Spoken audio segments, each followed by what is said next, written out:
What's going on, guys? Wait, it's not Friday. It's Saturday. It's Saturday. We have a special Movie Idiot show this week because yesterday was Friday, but it was Christmas. So we decided to shift our show a little bit, and we decided to drop it on Saturday. And I also decided, instead of doing it in the morning, I thought, you know what? Let's do it in the afternoon this time. And I think I'm probably going to do the same thing next Saturday as well. We'll probably do probably the 2:30 time. I'll keep you guys posted on that because next week, of course, is New Year's. But this is the Movie Idiot Live Show. And what is the Movie Idiot Live Show, you may be asking yourselves? Well, that's a great question. I'm glad you asked. The Movie Idiot Live Show is where we all kind of get together and we talk movies, TV, streaming, and all that fun stuff that we like to talk about. And I got a bit to talk about today. We had a couple of big movies come out with Disney's Soul and Wonder Woman 84, both dropping on Disney Plus and HBO Max, respectively. I did watch both of them. Actually, part of why I'm a little bit late in getting the stream out today is because I literally was finishing up Wonder Woman 84. So I had to make sure I get that in before I got on the stream. I wanted to talk to you guys about that. So we are going to be talking Wonder Woman 84. We're going to be talking Soul. But we also have some other main topics we're going to talk about as well. This show, of course, is interactive. We're streaming live on Facebook. We're streaming live on YouTube, and we're streaming live on Tip. And if you'd like to interact, all you have to do is comment below in the comment section, as always, and I will talk to you guys live right here on the air. Also, and the best way, of course, to interact with the show is to use the tip link. Tip link is streamlabs.com/movieidiots. When you use the tip link, of course, you support the show, you support the channel, you help us build this amazing movie and TV and streaming community that we're trying to build here. And, of course, we appreciate that. And use that, of course, to help pay guests and buy more equipment and help make this thing better. So, please, you could also use tip link as well. Again, streamlabs.com/movieidiots comment. Or, again, you can just feel free to comment below in the regular live comment section below on YouTube, Twitch, or Facebook Live. Now that we got all that stuff out of the way, also one more thing, make sure, of course, that you subscribe, like, share, tell your friends, and all that fun stuff, because again, we're trying to build the channel. All right.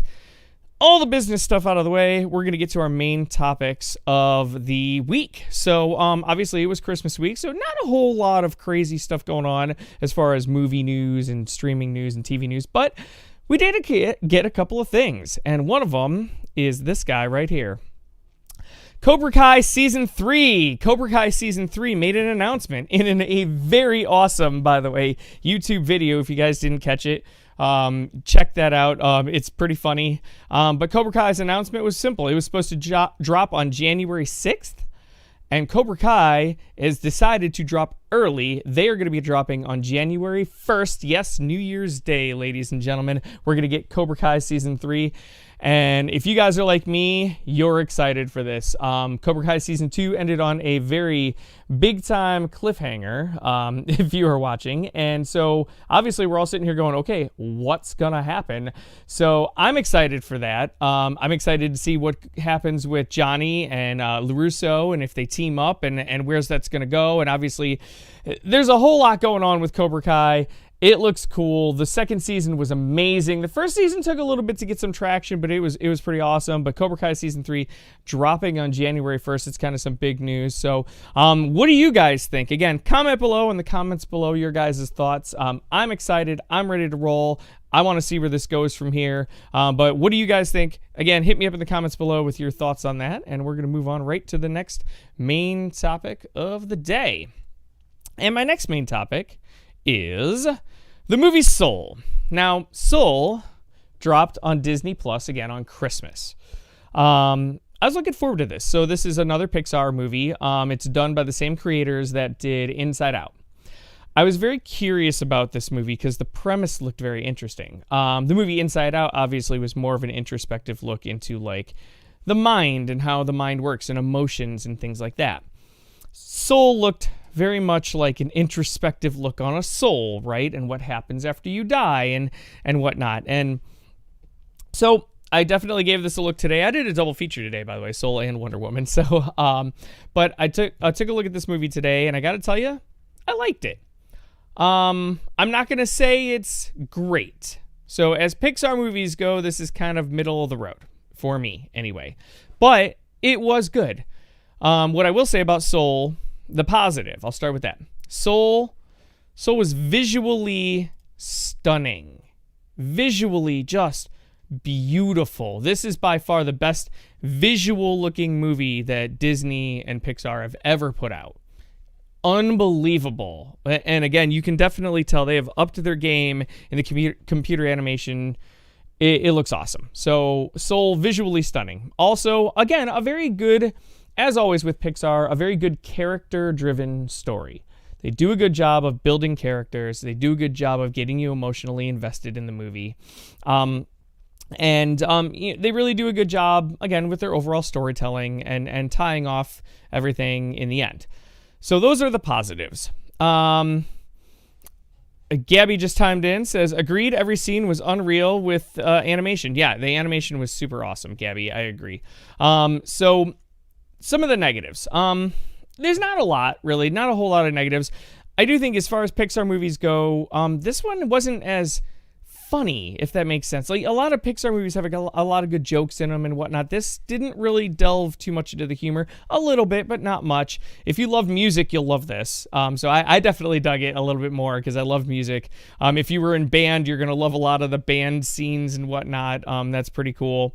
I think another thing, I love Tina Fey's character.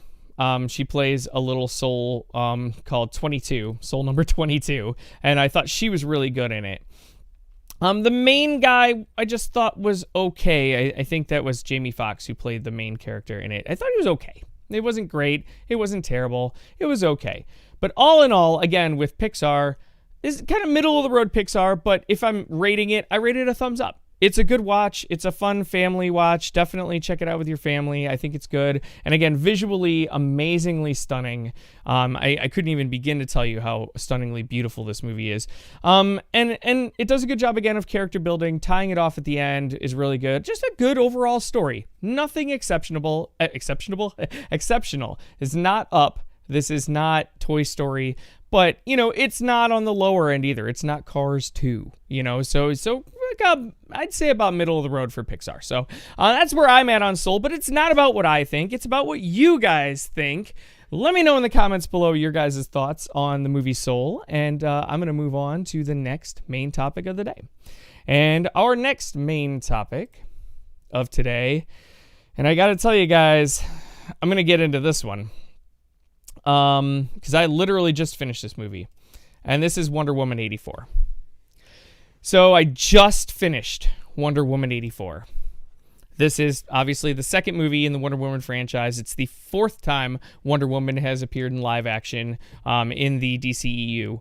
I was very excited for this movie.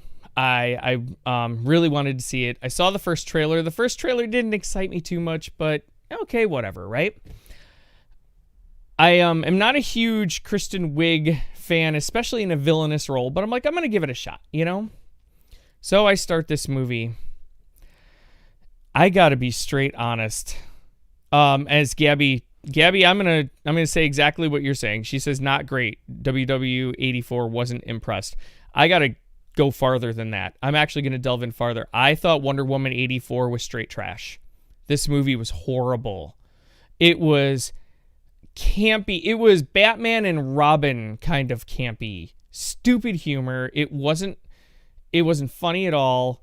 Let me try to do positives. A couple of positives were some really cool visual scenes when they're flying in the jet through the fireworks. Pretty cool. There's a couple of really cool visual scenes, but honestly, if that's it, that's all they got, it's terrible. The acting wasn't great. Pedro Pascal's character was so over the top. I didn't like him. I still was not impressed with Kristen Wiig as a villain. I thought she was bad.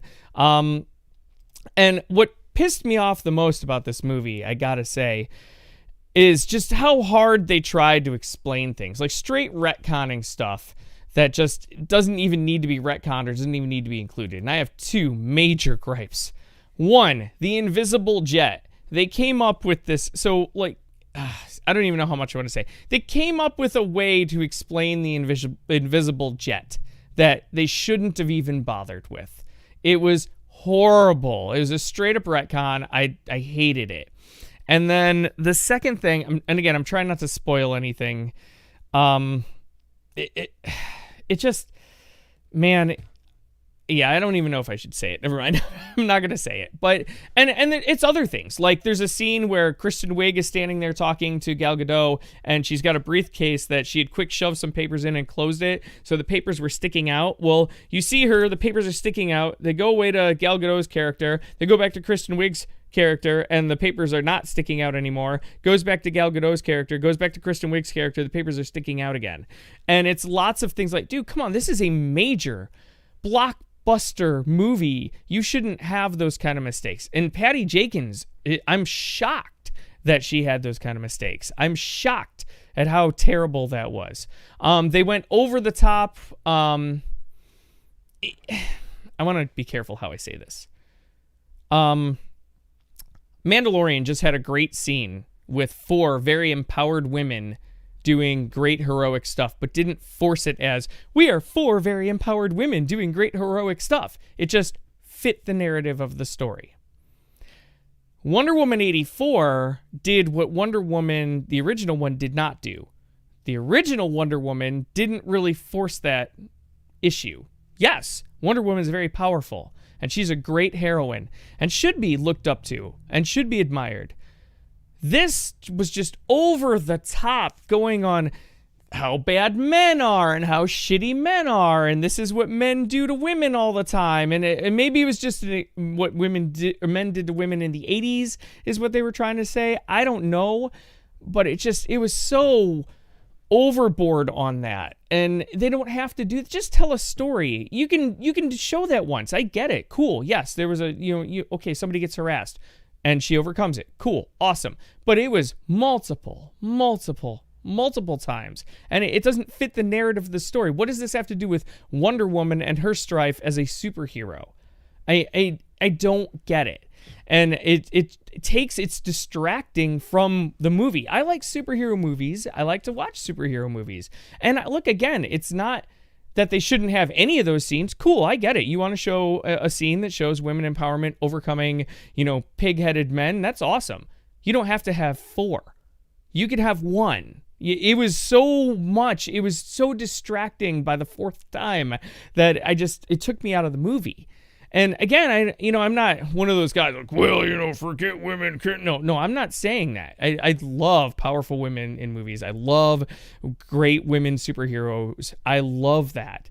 I just don't like it when it's so overly done to the point where it's distracting from what the movie is supposed to be. And I felt like they definitely do that. Gabby chimes in again. She says, I was trying to be nice, but you're right. It was straight trash. Yeah. And I don't want to say it's straight trash. Like, I hate giving this review. Like, I really do. But I was furious with this movie I'm like, come on. There are straight up 2 moments in the movie where they rip off other movies. There's a moment where they literally take the score from the movie Kick-Ass, beat for beat, note for note, take one of the scores out of the movie Kick-Ass. And then they do it again from a DCEEU film. Okay, I will say that. But they take the score from Batman v Superman. The Bruce Wayne scene in the beginning of Batman v Superman where his parents are getting killed. They took that score and just dropped it into Wonder Woman. And I was like, are you fucking kidding me? And this is Hans Zimmer. Hans Zimmer, one of the greatest movie composers out there, and he did this, and I was just floored. It was terrible. And that's just a couple of things, and there's so much more, and unfortunately, again, I can't really get into a lot of it without giving away spoilers, and that's it's hard. It's really hard. It's just, yeah. And there's one more thing, and I'm going to try to say it without spoiling anything. They show off one of Wonder Woman's powers in this movie. And it totally breaks continuity because if she had the power in this movie, she would have had the power in Batman v Superman and she would have had the power in Justice League. So literally breaking continuity, showing this power that she has.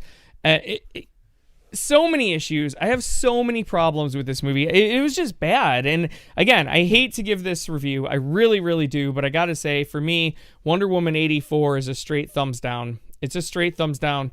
And I'm sorry to say. So, guys, let me know what you guys think. Maybe you think I'm an idiot, which, I am. But let me know what you guys think in the comments below.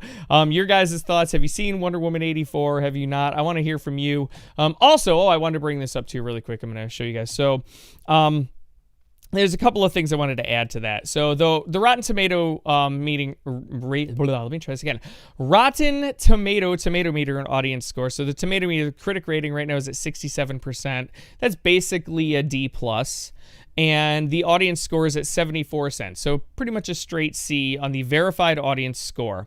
But I don't know if it shows the box office totals. There's not. Well, apparently Wonder Woman 84 has not been doing well in the box office, but that isn't a huge thing simply because with COVID going on, there's not a whole lot to work with the box office. But they were saying that it underperformed probably a little bit even compared to what it should have done in COVID. I don't know how you even predict that really, but I will say I can see why now. Because word of mouth is not going to help this movie. This movie is awful. The only people who are going to see this are the ones who already have, already have HBO Max. And that was the other thing. The CGI. So HBO Max broadcasts the first movie they broadcast in 4K. And the 4K just showed how bad some of the CGI was in this movie. And again, there are a couple of scenes that are visually amazing, and I will give it to them. There are a couple of scenes like, wow, this looks awesome. But for the most part, the CGI in this movie is, again, straight trash. Like, I thought I was watching the original Wonder Woman TV show with Linda Carter kind of bad. I gotta say, this is an epic fail in my book for Patty Jenkins. I will say Gal Gadot didn't do a bad job with what she was given, but I think the writing was so horrible that she wasn't given much to do. I'm sorry again. I know I'm just piling on at this point, but I gotta say, guys, I was very, very unimpressed with this movie. But again, it's not about me, it's about you. So please let me know in the comments below your guys' thoughts on Wonder Woman 84. Or, of course, through the tip link via streamlabs.com/movieidiot. And I'm going to move on to my next main topic. And the next main topic is Legendary's fight against Warner Brothers could save Dune from HBO Max, a report. So basically what this is if you guys have been keeping track, and I've been talking about this for the last few weeks now on the Movie Idiot Show, HBO, obviously, starting with Wonder Woman 84 and the rest of their 2021 slate, has decided that they're going to be doing day-and-date release for all of their movies for the 2021 movie release schedule. Day and date being they're releasing it on HBO Max and in movie theaters at the same time. Now, with Wonder Woman 84, they made a deal with Gal Gadot and Patty Jenkins separately beforehand and paid them lots of money and said, cool, you guys are set. And then a week later, that's when they dropped that they were doing their whole 2021 schedule. So, Legendary Pictures, which financed Godzilla vs. Kong and financed Dune and a couple others, actually. But let's just, those two big ones, Dune and Godzilla vs. Kong, because those were their most expensive ones. They were going to take Warner Brothers to court over this because Warner Brothers didn't consult them at all. They basically just did it without consulting them, and Legendary put up almost all the money, 75% of the money for these movies. Well, now Legendary, it looks like there's going to be a deal in place. So here's kind of what's, I want to try to find.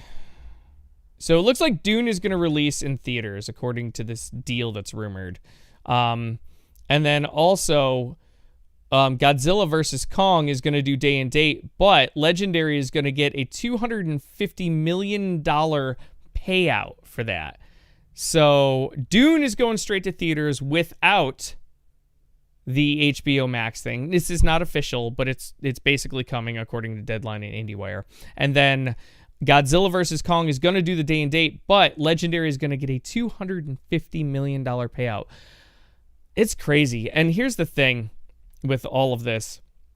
There is no way that Warner Brothers is going to be able to keep this up. They're not going to be able to pay every studio they've made a movie with $250 million like this. Dune going to theaters is the best thing possible because Dune isn't even supposed to come out until October now. It's been pushed to October. So Dune going to theaters is great.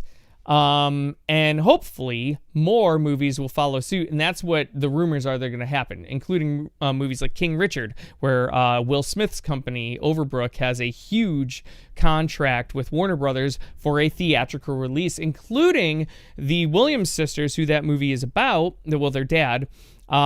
They have basically gave the rights for that, saying that we're going to give you these rights if you release the movie in theaters. So this is very big. It looks like Warner Brothers is basically getting knocked out of their position and what they wanted to do. And honestly, God, I hope so. Because again, you guys know, if you've been watching the show, I am unabashedly a huge fan of the movie theater experience. And when things get back to normal, I want theaters back. I want to be able to go to my movie theaters. And these movies are meant to be seen on the big screen. Even straight trash movies like Wonder Woman 84 would have looked a hell of a lot better on a big screen. And I really hope that this blows up in Warner Brothers' face. That's how I feel. And I'm so happy to see these dominoes start to fall where people are pushing back. And it looks like Warner Brothers may have to backtrack out of this. So we're going to keep an eye on this. Of course, it's kind of this evolving, developing story as we've gone. And again, you guys have heard me talk about this a few times. Give me a second here. I'm just going to take a swig of my water. You guys have heard me talk about this a few times over the last few weeks. So we're going to keep an eye on it. It's a developing story, but so far it looks like maybe, possibly, hopefully, Warner Brothers is going to have to eat their words on this, and they're going to have to back off and start releasing some of these movies in theaters and straight theatrical releases, which for me, I think is great because, again, I am all about the theatrical experience. And again, as I keep telling you guys, the money from theaters and movies in theaters is what pays for a lot of these TV shows that we love so much. So remember that. That is key. And it's a key thing that we have to keep in our heads when we're going, oh, well, I'd rather watch it at home anyway. Well, okay, but you're not going to get the production value for it because the money isn't going to be there anymore. So we all should be rooting for theaters to bounce back, to have that money to make sure that we can get our movies and our TV shows the way we love them. So that's just my opinion. What do you guys think, though? Hit me up in the comments below, your guys' thoughts on that. And we're going to move on to our final main topic for the day. And I already got a couple of tip topics on here as well, or tip comments in here. I got one from Del Mackey from Big Mitchum, so we're going to get in that. And again, if you guys want to send in a tip, it is this guy right here, streamlabs.com/movieidiot. Again, when you use the tip link, you're helping support the show, and I super appreciate that, as always. So, final main topic of the day goes a little something like this. Disney confirms the Book of Boba Fett is a separate show from The Mandalorian. And the reason this is a big deal, and if you still haven't seen The Mandalorian season finale from last week, I'm going to tell you guys right now, spoiler alert. Spoiler alert. And I'm going to give you like 3 seconds to like mute or whatever you got to do. And when I'm done, I'm going to do one of these. Spoiler alert. Okay, here we go. The end of Mandalorian, after the credits, they did a little scene with Boba Fett taking over Jabba's palace again and kicking everybody out. And they came with this big title, The Book of Boba Fett. And it started a whole thing on the internet where everybody was wondering, okay, so is this taking the place of Mandalorian Season 3? Is this... what is this Book of Boba Fett? Is Mandalorian just done, especially the way this episode ended? Is it done? What's going on? Well, Disney finally answered it. So this article comes from Forbes. And let's see here if we can find the actual... I want to find a good quote. Spelled it out. Here we go. So this is from Star Wars official website. Let me pull it up on the screen. Sorry, guys. Boom, there we go. All right, so The Book of Boba Fett, a new original series starring Tamara Morrison and Ming-Na Wen, and executive producers Jon Favreau, Dave Filoni, and Robert Rodriguez is going to be the third producer on this particular thing, and I want you guys to pay special attention to that. Set within the timeline of The Mandalorian is coming December of 2021. So it is a new official series. From everything I have heard, Guys, this is going to be a limited series, not a full series. So just a limited, which means you'll probably get like 6 total episodes, and they won't do any more. So, going to the Robert Rodriguez thing. Actually, no, we're going to hold off on that. So, all the speculation was, oh my God, this is going to be the new Mandalorian season 3. The old Mando is out. None of that shit. And there's an actual like pundit out there right now, and I'm not going to say her name, but she has been like championing, saying that Pedro Pascal has been such a diva on set and they're kicking him out, and this is the new show that's replacing that. Well, I hope she eats her fucking words, because this proves that that's not the case. Mandalorian season 3 is still going to be there, and it's still going to be Pedro Pascal. It's still going to be your Din Djarin, and you're still getting that plus the Book of Boba Fett. And I'm super excited, you guys. Basically, I'm wondering if like one's going to end and one's going to start right away, or if they're going to run congruently, or if there'll be like a crossover episode that'll bridge the gap. Dude, all the possibilities. But I'm so happy to know that this is a separate series from The Mandalorian. So that's good news.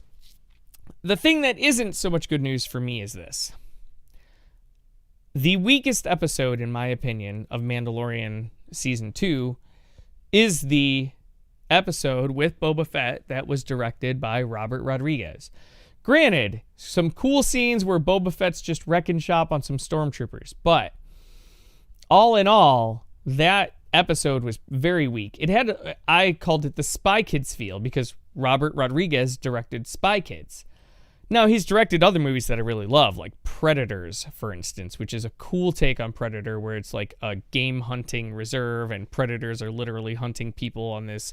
It's a really cool movie. If you haven't checked out Predators, really cool idea with the Predator franchise that Robert Rodriguez did. Really good. But anyway, this particular episode of The Mandalorian that he directed had that Spy Kids feel to it, kind of that campy, I don't know, just, it's all about the camera angles and the cinematography for me, and it definitely felt like a Robert Rodriguez kind of, it looked like Grindhouse, but that cheesy way that Grindhouse was filmed, you know, and for Grindhouse, that's cool, but for The Mandalorian, it didn't work for me. But I will say this, for a Boba Fett series, if you just start out like that, I think it could work, and that feel and that vibe, I think it could work. So it's Boba Fett. It's going to be awesome, I'm sure, but I'm a little reserved for that. As Amarian Vance chimes in and says, I can't wait for season 3. Me too, Amarian. I think it's going to be so awesome, man. I can't wait for season 3 as well. Yeah, so like, I'm a little reserved on the Boba Fett thing, but I think it's still going to be good. And like I said, there are some things that Robert Rodriguez has done that I really love. There are some things not so much. I'm not a huge Spy Kids fan. I love the movie Predators. And Grindhouse is great. And if they do the Boba Fett series, the whole thing in that Grindhouse vibe, I can see how that could work. I don't think it worked so much in the one episode he did in Mandalorian Season 2, in my opinion. Not a terrible episode, by the way, just so you guys are clear, but I just thought it could have been better as well. So anyway, those are my thoughts. What are your guys' thoughts? Again, as Marion just said, he can't wait for season 3 of Mandalorian. What do you guys think? Are you happy to have 2 separate series of Boba Fett, Book of Boba Fett, and Mandalorian season 3? Let me know. Of course, smash the like button, guys, and share and all that stuff. And then also let me know in the comments below what you guys think on that. And I'm going to move on to our tip comments for today. So I got two tip comments so far for the day. So again, if you want to send in a tip, you can do 24/7 tip comments, streamlab.com/movieidiot. Again, when you send in comments through the tip link, you help support the show, which is great. And also, again, it's 24/7. So if you're just sitting there on a Tuesday one day and you're like, hey, I think I want to send something into Mike, dude, you can do it anytime, 24/7. Again, streamlabs.com/movieidiot for the tip link. All right.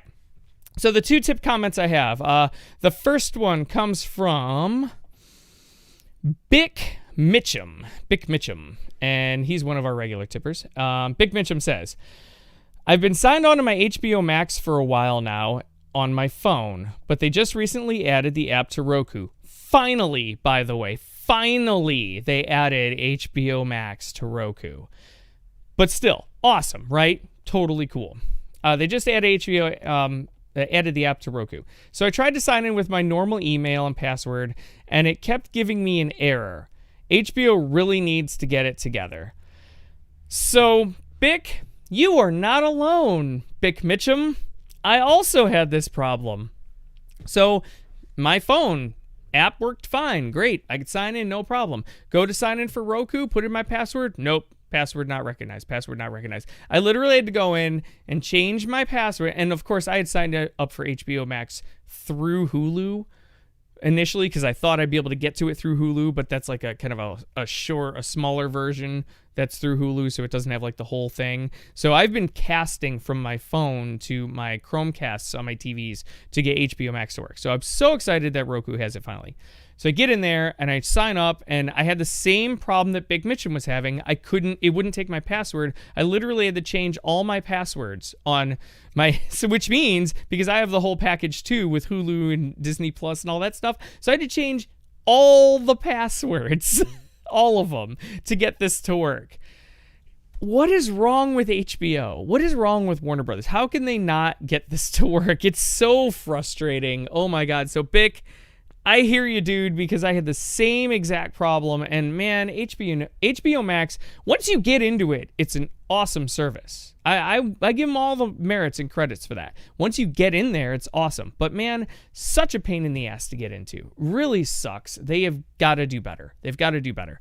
That's just it. So anyway, thank you for sending that in, Bick. Appreciate that. And we're going to go to the second tip comment I have today. And again, if you want to send in a tip comment, streamlabs.com/movieidiot.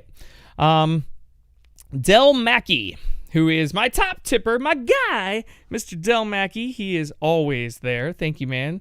And he said, "Hey, Mike, so I watched Soul. Not bad. Not as good as some Pixar, but not bad. Did you see it? And if so, what did you think?" So, don't know if you caught it earlier, Del, but yes, I did see Soul, and I kind of feel like you did. Not bad. Not as great as some of the other Pixar, but not bad. Middle of the road Pixar for me. Some really cool things, and again, it's visually the best I have ever seen from Pixar. Like the visual of it and the way that the animation style, and just you can tell they really upped their game in their animation. It's another level visually. Story-wise, I just thought it was good. You know, it was good. It was enjoyable. Definitely a good movie to see with your family. Not as good as Inside Out, which the creators of Inside Out were the creators of Soul. But still very good. And a good time. So, again, I gave it a thumbs up. A thumbs up for... 2 thumbs up, sorry. Whatever you want to call it, thumbs up. It was good. So I enjoyed it. So that's it. That's all I got for that. All right. So with that being said, it doesn't look like I have any other tip comments here. I'm going to check here, see if we have any Facebook comments really quick. Let me see here. Give me 1 second, guys. I'll check and see if we got some Facebook comments on here. Hold.